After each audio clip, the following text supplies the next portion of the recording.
বাংলাদেশে দীপুচন্দ্র দাসকে যখন আগুনে পুড়ে হত্যা করা হয় তখন এটি নিয়ে রাজনীতি শুধু বাংলাদেশে থেমে থাকেনি, বরং এই হত্যাকাণ্ডকে রাজনৈতিক হাতিয়ার হিসেবে ব্যবহার করে ভারতের পশ্চিমবঙ্গে সবথেকে উগ্রবাদী দল বিজেপি ক্ষমতা আসে। এবং এই বিজেপি ক্ষমতা আসার পর থেকে কিভাবে মুসলমানদের বাড়ি ঘর এবং মসজিদ বুলডোজারের মাধ্যমে ভেঙে দেওয়া হচ্ছে। কয়েকদিন আগে ঘটনা আপনারা দেখলেন যে 12 বছরের একজন মুসলিম কিশোরীকে 4 জন হিন্দু মিলে ধর্ষণ করে। শুধু ধর্ষণ করে থেমে থাকেনি, তার শরীরে প্রত্যেকটা জায়গায় কাটা ছেঁড়া এবং প্রত্যেকটা জায়গায় আঘাত করা হয়েছে।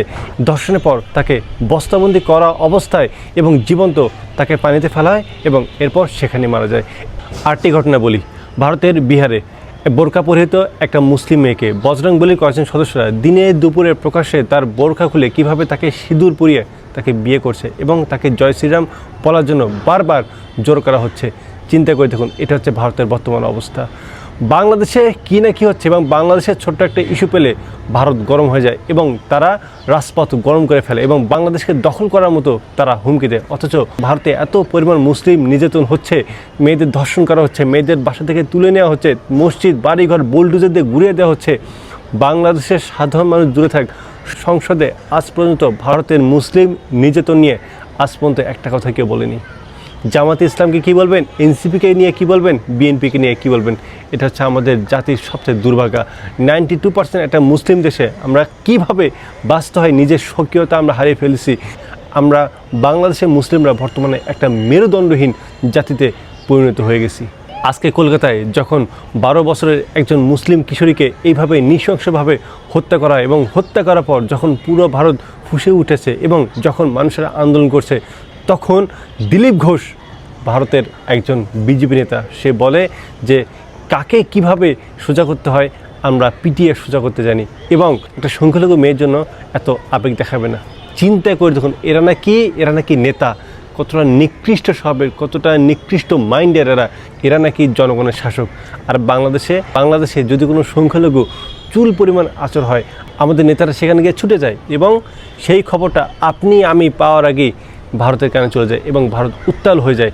সেই ভয়ে আমাদের দেশের তথাকথিত নেতারা তাদের কাছে ছুটে যায়। আমাদের বাংলাদেশের নেতাদের কাছে মুসলিমদের কোনো দাম নেই। মুসলিমরা থাক বা না থাক বা তাদের কোনো সমস্যা হোক বা না হোক, তাদের কোনো মূল্য নেই। কিন্তু যদি একটা হিন্দুর গায়ে এটা আঁচল লাগে, তারা সেখানে ছুটে যায়, মিডিয়া হাইপ তৈরি হয়ে যায়, তাদের সবসময় খোঁজ খবর নেয়। অথচ এই বাংলাদেশে মুসলিমরা আজকে বড্ড অসহায়। এটাই হচ্ছে আমাদের বর্তমানে বাংলাদেশের মুসলিমদের পরিচয়। আজকে বাংলাদেশের স্বরাষ্ট্রমন্ত্রী, তাকে যখন সাংবাদিক প্রশ্ন করে যে ভারতের মুসলিমদের বিষয়ে আপনার অভিমতটা কী, তখন তিনি বলেন যে এগুলো নাকি আগের ভিডিও, এগুলো নাকি গুজব। গণমাধ্যমে ওভাবে আসে নাই, কিছু সোশ্যাল মিডিয়াতে পুরানো চিত্র দিয়ে এসছে। চিন্তা করা যায়, এটা হচ্ছে আমাদের মুসলিম দেশে একজন স্বরাষ্ট্রমন্ত্রীর বক্তব্য।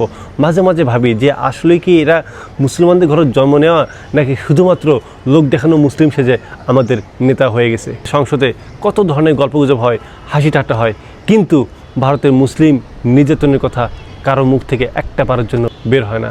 লজ্জা থাকা উচিত আমাদের দেশের বিরোধী দল, আমাদের এই দেশের বর্তমানে যারা ক্ষমতায় আছে, প্রত্যেককে লজ্জা থাকা উচিত। মুসলিম পরিচয় দিতে আপনাদের লজ্জা থাকা উচিত। এই বাংলাদেশটা আসলেই যে আমরা নামে মাত্র একটা মুসলিম কান্ট্রি এবং আমরা নামে মাত্র মুসলমান, সেটা বহুবার আমরা নিজেদের কৃতকর্মের মাধ্যমে প্রমাণ করেছি। তাই আমি বলি যে বাংলাদেশের রাজনীতিবিদদের ভারতের রাজনীতিবিদদের কাছ থেকে অনেক কিছু শেখা উচিত। বাংলাদেশের মানুষদের ভারতের মানুষের কাছ থেকে শেখা উচিত যে কীভাবে ধর্মীয় স্বকীয়তা বজায় রাখতে হয়, কীভাবে জাতিকে প্রোটেক্ট করতে হয়। আজকে ভারতীয়রা দেখুন কীভাবে উগ্র হচ্ছে শুধুমাত্র নিজেদের ধর্মকে, নিজেদের জাতিকে রক্ষা করার জন্য। অথচ আমরা বাংলাদেশের মুসলিমরা কি, আমরা সবসময় সুশীলতা দেখাই এবং এই সুশীলতার ফলে আজকে 92% মুসলিম দেশে আজকে আমরা বড্ড অসহায়। আজকে আপনি দাঁড়িয়ে রাখছেন, টুপি পরেন, মাদ্রাসায় পড়েন, এটা হচ্ছে আপনাকে দোষ, আপনাকে জঙ্গি ট্যাগ দেওয়া হয়। এদেশের সরকার প্রধান মুসলিম, তারপরেও আজকে বাংলাদেশে বড় বড় পদে মুসলিমরা ছড়িয়ে ছিটিয়ে আছে, কিন্তু তারা শুধুমাত্র নামে মাত্র মুসলিম। আজকে বিশ্ববিদ্যালয়ে আপনি হিজাব পরতে পারবেন না, আপনি হিজাব পরতে যান, সেখানে বিশ্ববিদ্যালয়ের শিক্ষক আপনাকে নিয়ে কটাক্ষ করে, আপনার হিজাবকে নিয়ে সে বিভিন্ন বিদ্রূপ মন্তব্য করে, তার কোনো বিচার হয় না। আজকে পাকিস্তানে 52 লক্ষ হিন্দু রয়েছে, কিন্তু আপনি কখনো শুনবেন না যে পাকিস্তানে কোনো হিন্দু দ্বারা কোনো মুসলিম ক্ষতিগ্রস্ত হয়ে গেছে। বিভিন্ন জায়গায় ছড়িয়ে ছিটিয়ে ইরান, আফগানিস্তান, বিভিন্ন মুসলিম কান্ট্রিতে কখনই আপনি শুনবেন না যে কোনো হিন্দু সাহস হয়েছে কোনো মুসলিমদের গায়ে আঘাত দেওয়ার। কিন্তু একমাত্র বাংলাদেশেই, যেখানে 92% এত মুসলমান হওয়া সত্ত্বেও আমরা মুসলিমরা হিন্দুদের দ্বারা আক্রান্ত হই। আমরা নিজেদের সংখ্যালঘু বলি, আমরা মানুষরাই বলি যে আমরা মুসলমান হিসেবে বাংলাদেশের সংখ্যালঘুর মতো থাকি। আজকে আপনি বিভিন্ন জায়গায় যান, মুসলিম পরিচয় আপনি ব্যর্থ। আজকে কোন জায়গায় বলতে পারবেন যে বাংলাদেশের কোন জায়গায় আপনি মুসলিম পরিচয় দিলে কোনো একটা সুবিধা ভোগ করতে পারবেন, কিন্তু আপনি সংখ্যালঘু হয়ে এই বাংলাদেশের যতটা না সুবিধা ভোগ করে আপনি মুসলিম হয়ে তার কোনো কিছুই পান না। আজকে সংখ্যালঘুরা কোথাও যদি কোনো একটা বিপদে পড়ে দেখবেন যে এমপি, মন্ত্রী, প্রধানমন্ত্রী পর্যন্ত সেখানে গিয়ে ছুটে যায়, সেখানে খোঁজখবর রাখে। অথচ মুসলমান কত নারী ধর্ষিত হচ্ছে, কত মানুষ গুম হচ্ছে, খুন হচ্ছে, তাদের জীবনে কোনো মূল্য নেই, তাদের রক্তের কোনো মূল্য নেই। এটা হচ্ছে আমাদের বাংলাদেশ, এটা হচ্ছে আমাদের বাংলাদেশের রাজনীতি। খারাপ লাগছে তাই না? মনে হচ্ছে যে এই বাংলাদেশে জন্মগ্রহণ করে এই বাংলাদেশে মুসলিম হিসেবে বেড়ে উঠতে পেরে খুব লজ্জিত। হ্যাঁ, স্বাভাবিক। কিন্তু আজকে আপনি যার প্রতি এত সুশীলতা দেখাচ্ছেন, আজকে আপনি যার জন্য নিজের ধর্মকে অপমান করতেছেন, আজকে আপনি যার জন্য নিজের সক্রিয়তা হারিয়ে ফেলেছেন, আপনার এই সুশীলতা তার কাছে কোনো মূল্য নেই। যখনই সে সুযোগ পাবে সে আপনার পিঠে ছুরি মারবে।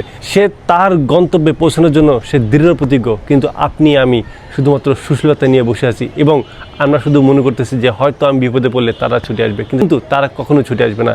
এই হচ্ছে আমাদের সুশীলতা। এই সুশীলতা দিয়ে আর যাই হোক, একটা জাতি কখনো বীর হতে পারে না, একটা জাতি কখনো বেড়ে উঠতে পারে না।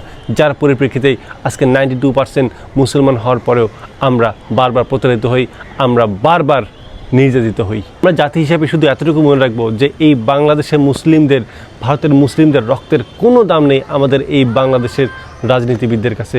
শুধু এতটুকু আমরা জানবো যে এই লোকগুলো শুধুমাত্র নিজেদের ফায়দা ওঠানোর জন্যই আমাদের সাথে প্রতারণা করে, আমাদের সাথে ছলনা করে। গত 17টা বছর আমরা হাসিনার আমলে ছিলাম।